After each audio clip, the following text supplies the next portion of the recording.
everybody. Thanks for being here for me tonight. I want to start by asking a quick question. How many of us know someone personally who has been affected by addiction? For most people, the answer is probably yes. Addiction touches millions of lives every year, whether it's a family member, a friend, a co-worker, or even ourselves. According to the National Institute on Drug Abuse, millions of Americans struggle with substance use disorders each year. Even though addiction is so common, there are still a lot of misunderstandings about what addiction really is and what recovery will look like. This topic is important because addiction doesn't just affect one person. It affects families, relationships, workplaces, school, and complete communities as a whole. The more we understand addiction, the better we can support each other, the people who are struggling, and help reduce the stigma that often keeps them from asking for help. This topic is also personal to me because addiction has affected several members of my family. I've also learned about addiction through college courses such as Substance Abuse and Treatment, Intro to Psych, and Loss, Trauma, and Resilience. But today what I'd really like to talk about is what addiction is, how it develops, and how it affects the brain, behavior, and what treatment can look like. So let's start with what addiction really is. A lot of people think addiction is simply a matter of making bad choices or not having enough willpower. While choices can play a role in the beginning, addiction is much more complicated than that. Addiction is recognized as a medical condition that affects the brain and changes behaviors. People can actually become addicted to substances such as alcohol, opioids, methamphetamine, nicotine, and other drugs. According to the National Institute on Drug Abuse, addiction actually changes the way the brain works altogether, making it extremely difficult for someone to stop using a substance even when they genuinely want to quit.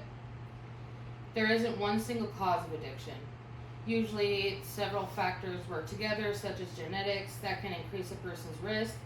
A person's environment also matters. Things like trauma, stress, family conflict, abuse, peer pressure can all contribute. Mental health conditions such as depression, anxiety, and PTSD are the most commonly linked with substance use disorders. Now, according to National Institute of Mental Health, people with mental health disorders are more likely to struggle with substance use as well. So those kind of work hand in hand. But now that we've talked about how addiction develops, let's look at what it actually does to the brain and behavior. Now, one of the biggest ways addiction affects the brain is through the reward system. When someone uses certain substances, the brain releases large amounts of dopamine, which is a chemical that makes us feel pleasure and reward. So over time, the brain starts connecting that specific substance with feeling good. Eventually, cravings can become so strong that they overpower logic and good judgment. That's how strong it is. Now, as addiction continues, it can affect a person's ability to make healthy decisions. People may struggle with self-control, experience intense cravings, and continue using despite negative consequences. Addiction can impact school performance, your job, finances, and relationships. Many people find themselves losing things that are important to them because the addiction has taken over such a large part of their lives. Now, the effects don't stop with the person using substances, unfortunately. Families are the real victims in this. They often experience stress, worry, conflict, emotional pain. Children can be affected when a parent struggles with addiction. Whole communities are affected through increased healthcare costs and greater demands on social services. Addiction creates a ripple effect that can reach far beyond the individual alone. But there's good news. Recovery is possible. Now, there are many effective treatment options available today.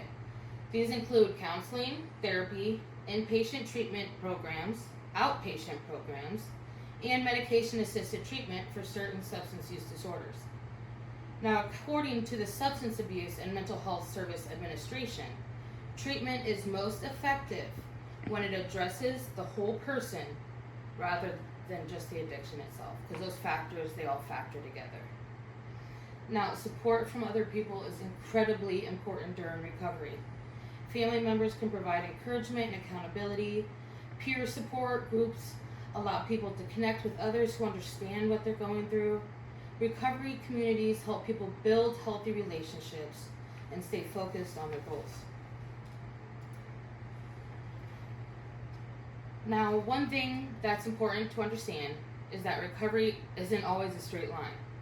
There can be setbacks along the way. A relapse does not mean someone has failed. Just like a setback with any other chronic health condition, that doesn't mean that treatment has failed. It's just a setback. Recovery is a process that takes time, effort, and support. Many people go on to achieve long-term recovery and build healthy, meaningful lives. Now, to wrap up, addiction is a complex condition influenced by multiple factors such as biological, psychological, and environmental factors. It affects the brain, your behavior, the relationships you're in, and overall well-being. But addiction, as hopeless as it may feel, it's not. Treatment works, support matters, and recovery is possible. Addiction can affect anyone regardless of age, background, or life circumstances. The more we look into it and we understand it, the better equipped we are to support those who are struggling. By replacing judgment with understanding and stigma with compassion, we can help create an environment where more people feel comfortable seeking help and beginning their recovery journey. Thank you.